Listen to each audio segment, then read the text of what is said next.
Good evening and welcome back to another video. Stephen here after Manchester City's 1-0 draw last night in the Champions League semi-final against Real Madrid. I've just realised I've gone live during the Inter AC game like an absolute idiot, so everyone's preoccupied with that. That's my cross to bear, unfortunately. It looks like 2-0 Inter already. Edin Dzeko has already scored for Inter Milan. You absolute beaut. Oh, the pain when he scores against us in the Champions League finals, eh? Don't do it, Eddie. Don't you dare do it, you beautiful man. Either way, it's going to be interesting. It's going to be really fascinating to see how next week's games unfold and how this game unfolds tonight. I mean, if we get there, who do you want? Do you want AC? Do you want Brahim Diaz? Or do you want Edin Dzeko and Inter Milan? Who do you want in the final if we can get past Real Madrid? Do let me know in the comments. Of course, we've got the mighty task of beating Real Madrid first at the Etihad Stadium. It ain't going to be easy at all. It ain't going to be easy. Tonight, we're going to talk about 5 things that I took from this game. And to be honest, as I was doing this video and listing the 5 things, I realised as soon as I finished exporting the images, there was another 5 things I wanted to talk about. I haven't gone through anything. So this is not a full list. It's just obviously the 5 first things that came to my mind. But I'm going to start initially. I have to say hello first. Hello to everyone in the chat, by the way. To Mark, to Charlie, to Joel, to Double Dogged, to Scott, Dan and me. Another Saturday in fall, and Joel McKinnon. You absolute legends. How you all doing tonight, guys? Thank you all for support to Mark and Scott, particularly yesterday for the channel. It's very much appreciated. Let's go over to the first thing that I learned from this game. Kyle Walker's still the main man. I wanted to give Kyle Walker some props because I think he's absolutely phenomenal when he's in this kind of form. I watched a little clip after the game of Vinicius Jr. sort of talking to Edison and pointing at Kyle Walker and praising how good he was. Kyle Walker walked over to him, obviously giving him a high five and all that. And it was just, it was just really, really impressive how Kyle Walker, yet again on the biggest stage, stepped up and pocketed. Okay, Vinny scored. Vinny did score. He had to cut inside to do it, but Kyle Walker was immense. He gave him such short change, despite him being one of the best wingers in world football. Kyle Walker is fundamental to this team in games like this. We can't deny it. And it does raise the question, if Ake's back, who drops out? Akanji and Walker? For me, it's Akanji. Nathan Ake comes in at left back. Kyle Walker stays at right back. You need that pace. You need that one-on-one defensive stability. I do think Kyle Walker is probably the best right back in the history of the Premier League. I think he's been at the very top of his game for years now. 3 times in the PFA Team of the Year. Multiple Premier League titles. Maybe he'll be a 5th at the moment this season under Guardiola. Kyle Walker is an absolute... He's probably a City legend. Probably is. He's probably our best ever right back, you know. An astonishingly good footballer. An elite athlete. He's proved so much under Guardiola.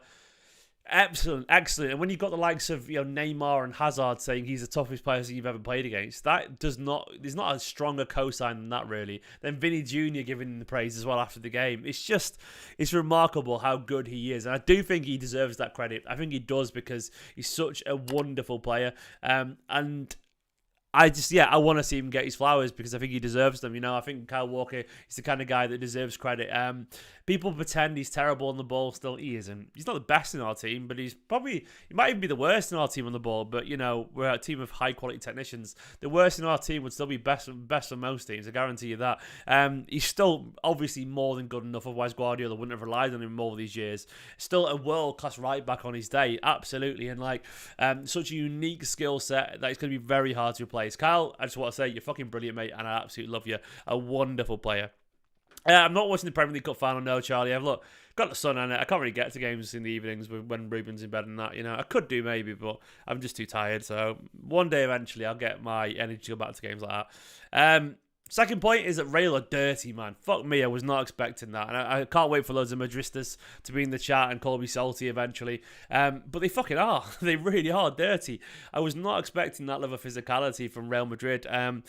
And that level of just genuinely nastiness. The diving, real blatant dives. Just full-on fucking cheating.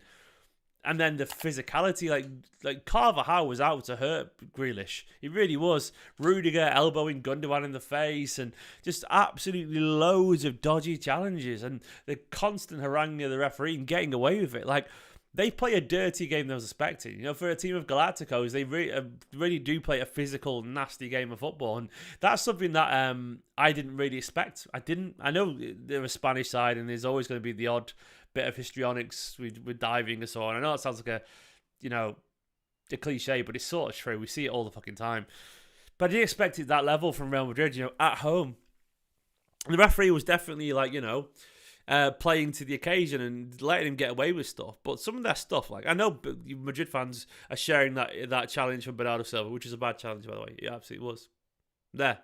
But there was one, then about 7 or 8.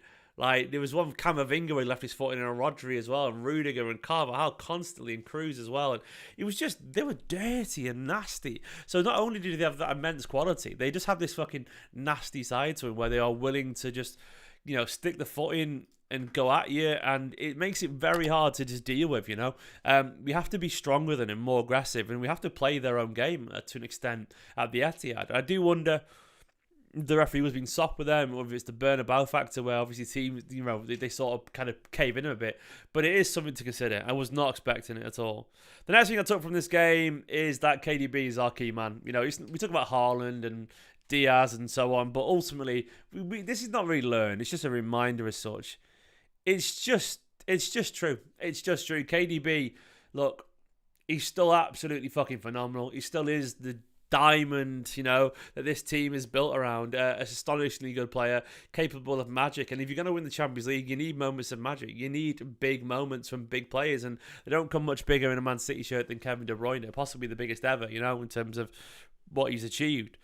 I know we talk about Haaland being the key man, but Haaland still needs KDB, and I think everyone needs KDB in this team, and we shouldn't have to rely on him as such, but you can't deny the fact that, he's a genuine superstar, a genuine world-class player, and when you've got players of his quality, it's just really,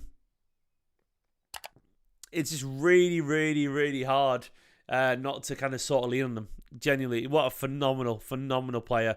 And absolutely excellent last night. Genuinely so good.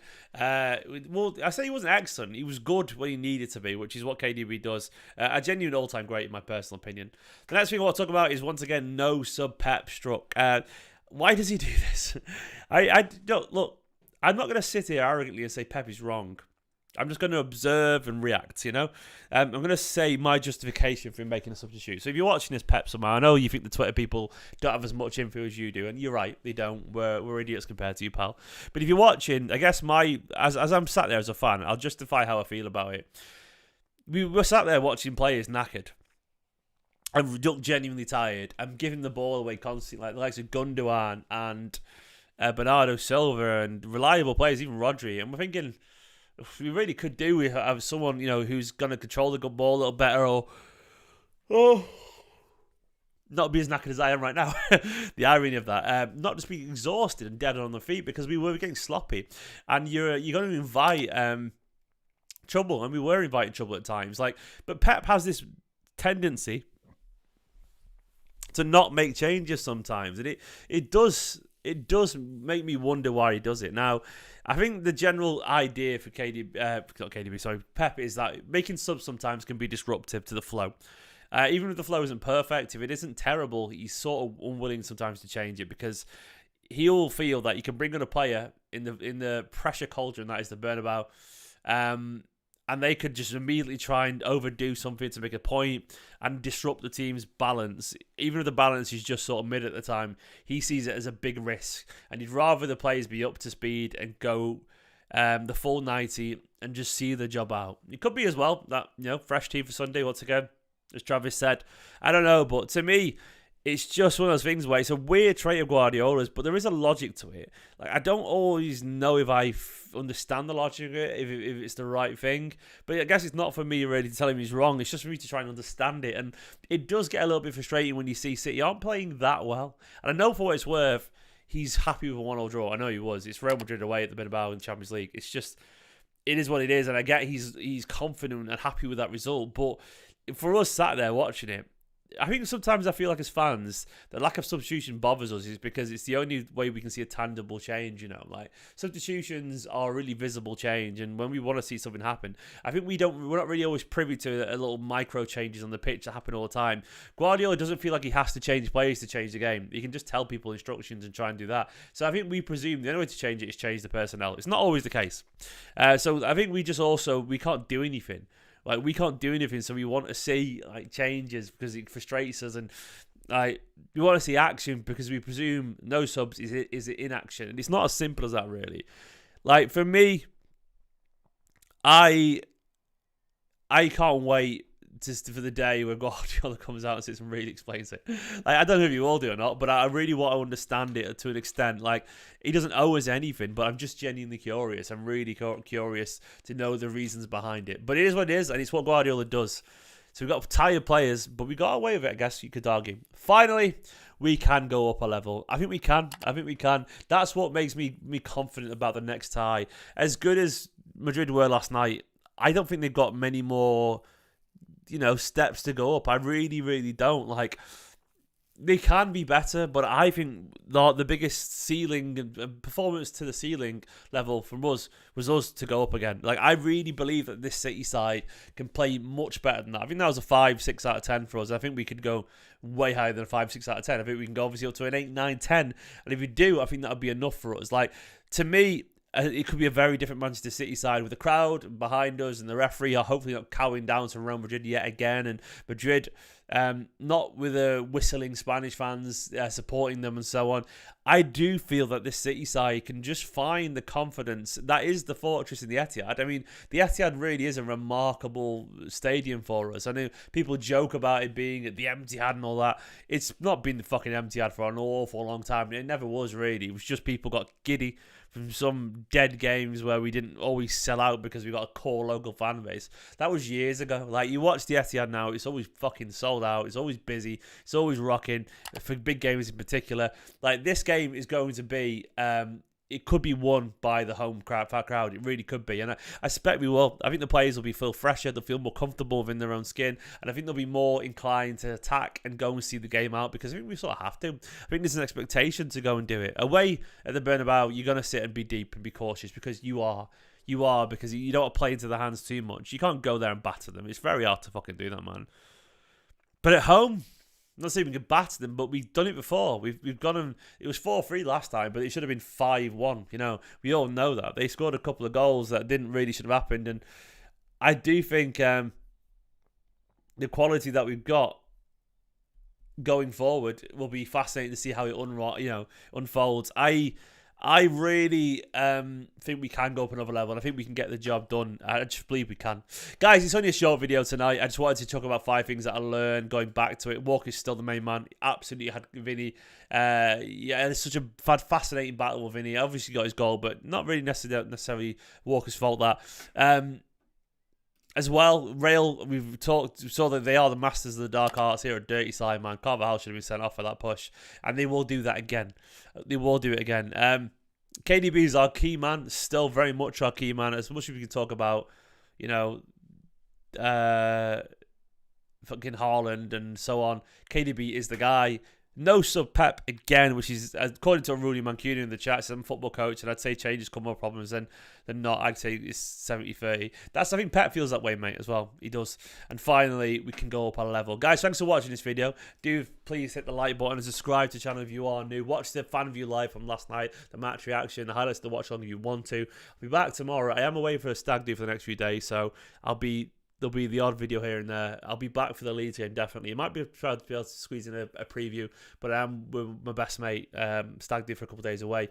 So, we will see. We will see if we can get some videos. But if not, enjoy this. Like the video, subscribe.